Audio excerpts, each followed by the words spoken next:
And I suppose from the get-go, I was bright enough to be there, but I don't think that my personality and who I am were well matched with Gayaza. And it was one incident after another of punishment, to the point where my father also felt like it was totally getting out of hand.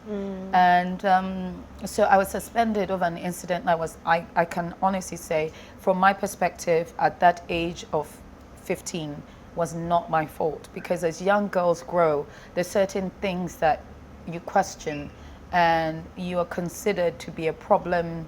So because you would ask questions. I asked a lot of resist. questions, and I always asked, what if it was done like this? What if we did it like this? What if I didn't want to be a doctor? What if I wanted to be something that could change the way life is right now? That's what I've always been, and it was unacceptable.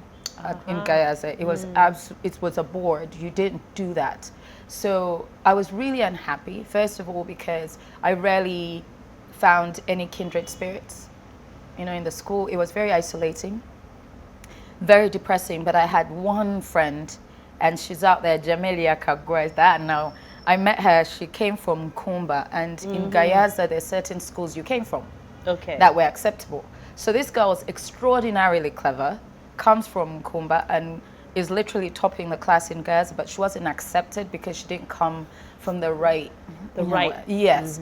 So we joined forces, and we kind of lived our lives like being punished together, saying the wrong things most of the time. We were lucky enough to be topping the class. As much as it was ridiculous, we were really intelligent, and she's out there now, and we're still really, really, really good friends. And we don't see each other every day, but it's like every time I meet her, it's like we pick up where we left out. Yeah. So it was a very strange place, Gayaza, for me. I mean, if I wasn't raised by my parents the way I was raised, I think what would have killed I would you have been a little scarred bit? for life. It's So yes, that's my Gayaza. Were you the only one in Gayaza? Did you have siblings in Gayaza I as well? did. Babs and Meme. Uh-huh. Meme is a very strange person. She's resilient. Meme doesn't focus on things to break her. She just closes them out and keeps going. Babs has this sunny personality. Babidia lives, she's sunny and sunny. She's just like really like, hey, okay. Then she forgets she's angry with you. She's one of those people who forget she's angry, then she'll call you after having told you off. And later, Nanzo. You're like, and then she goes through life. I envy her because very few things really scar her. And she's just one of those people. Yeah, my sisters, we're very different. So they were able to get through Gayaza? They were able to get through Gayaza. Meme has a way, like I said, she just dismisses anything that might derail her from where she needs to go. And for her, she needed to get through Gayaza, and that was it. Okay. No two ways about it. Babs makes rainbows out of sunshine. She just skips in beautiful meadows and she gets things done. The irony of it is she's one of the biggest overachievers I've ever met in her sunniness, and then she has a backbone of steel. Like, it's so contradictory. I don't even know how to say that. Yeah. So what happened? You got suspended? I got suspended. Who My picked you father, up? my dad, and for the first time he could tell I was traumatized. So he didn't say anything the entire ride home. And then he asked me when we got home. My father's amazing. He asked me and said, do you want to go back? I said no. And he said, it's okay then.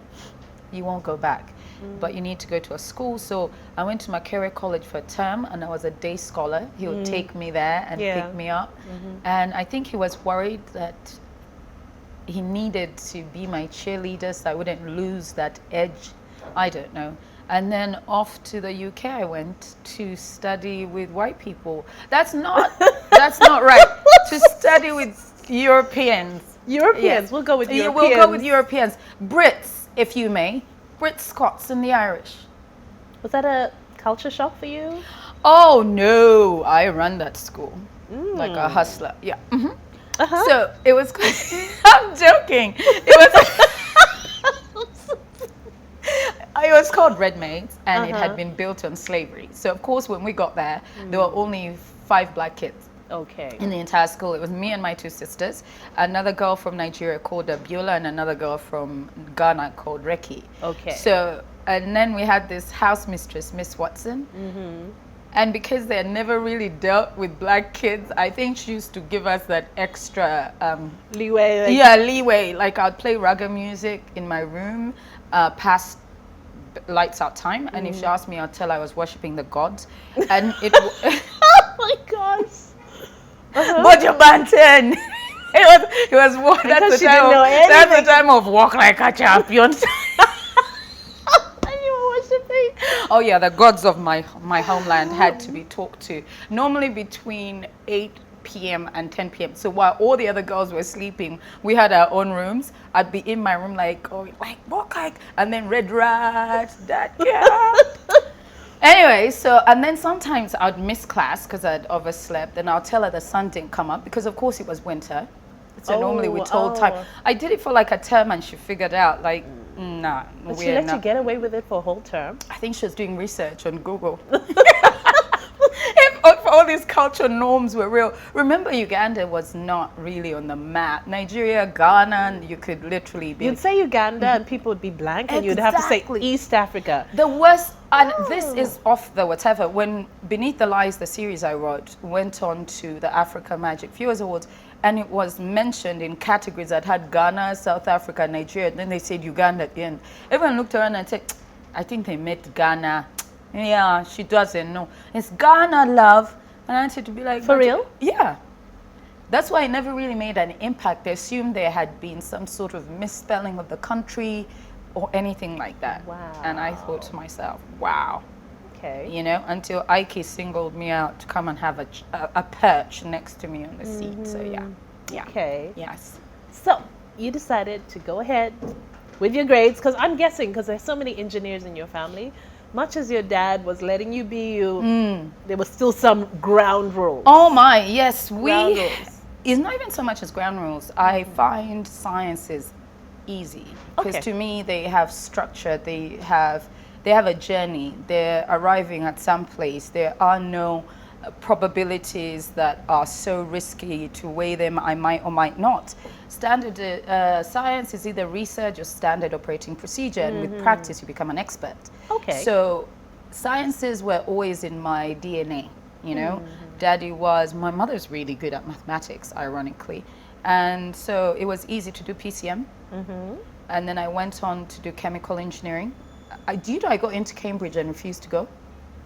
Yeah. No, wasn't doing Cambridge. Why? Wasn't for me. What was your thought process at the time? So I applied to Imperial College. Then I applied to Cambridge University. Then I didn't apply to Birmingham actually. My brother and sister were already there, and I wanted the freedom to fly free, to just go out there and be a groundbreaker, you know how it is. So I applied and they brought us in. The selection process was done and we went in, and then they gave me Magdalen College, which they call Magdalene, but over there they call it Magdalen. And they told me I'd have to do 2 years first of general sciences before I specialized in chemical engineering, which is what I wanted to do because I was fascinated by makeup. Oh. Yeah. Okay, that's what inspired you? Yes. Say no more. I know. You're blown away by my inspiration. I know. Anyway, so off I went, and I got to Magdalen. I looked around. Everyone was they were really privileged. They came from the British aristocracy. All their parents were millionaires or billionaires. And the other half were so intelligent, they were borderline mental. Okay. And I pictured my days in these Cambridge cafes talking to these randoms, no offense. And I thought to myself, no. I have to go somewhere where I can rule the roost. You know, I've always had like serious Napoleon tendencies. And so I got into Imperial College. And my father said, Nana in London? Nah, son, we are not doing that. So he wrote to Birmingham, sent them my grades, and they gave me a place. So you couldn't run away from your siblings after all? No. Okay. And off I went to Birmingham to do chemical engineering. And yeah, I did. Very few women were involved at that time. Yes. I think we were about 10 girls, literally in a class of about 100 and something. And if we're even just talking Ugandan women? No, one Ugandan woman. Exactly. It was me.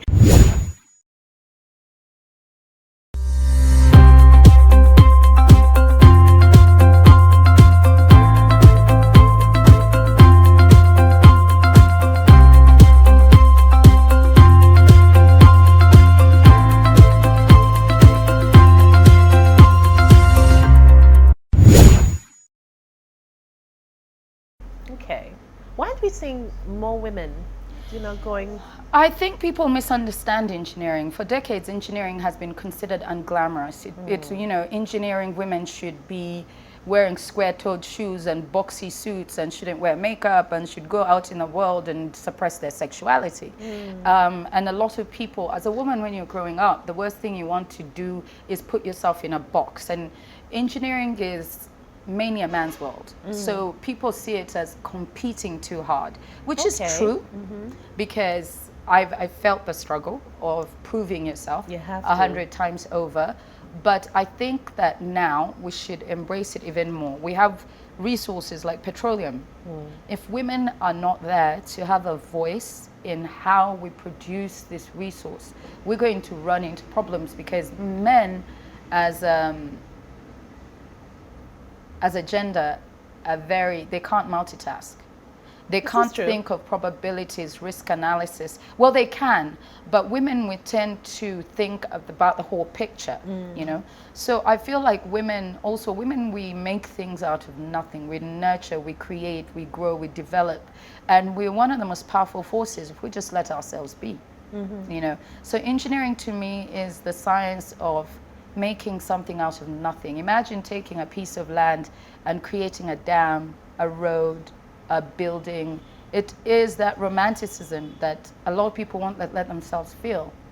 It's the ability to create, it's in your hands, it's in your head. You just have to know how to get it done, how to calculate the angles, the load stresses, all that stuff. Imagine that power in a woman.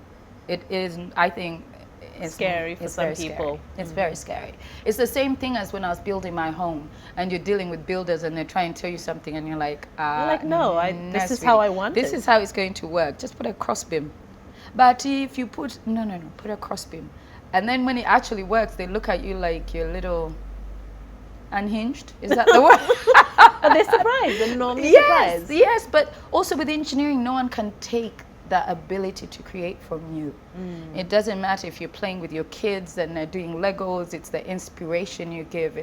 I don't know. For me as an engineer, I find it that there's a freedom in being an engineer. Because one day when someone tells you, I won't give you the job, engineers will go out and create, whether you have a job or not. Someone will just wake up one morning and say, wow, you did that. I feel like we need to see more girls. They should come and they should not. Are you doing anything in terms of trying to mentor girls or inspire girls? I did take a year out of petroleum engineering simply because I wanted to raise my children. It came a point where my house help was 80% the caregiver for my children.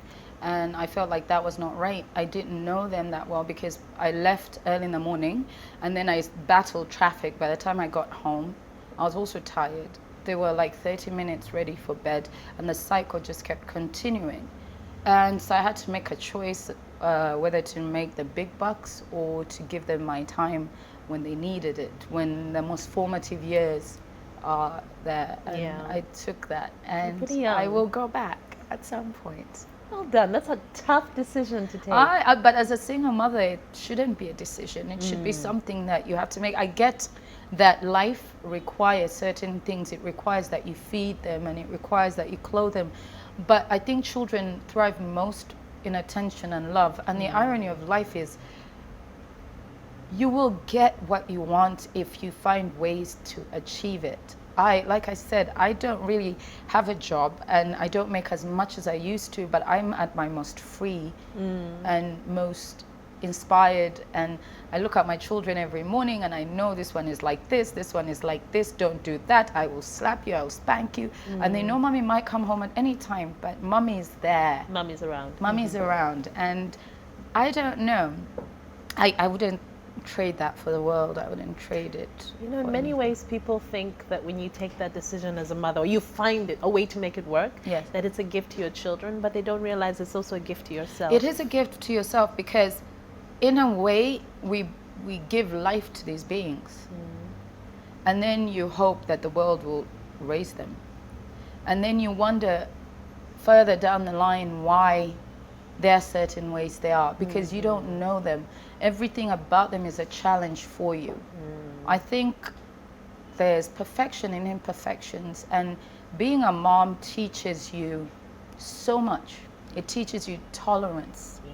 It teaches you the ability to make do. Do you know what make do is? Is when people go, I want to go to a place like this, but then you realize if you go to a place like this and spend money, the kids won't have A, B, C, and D, and then material things stop mattering so much. You stop focusing on, I won't call it trivial, but I find it that it centers one.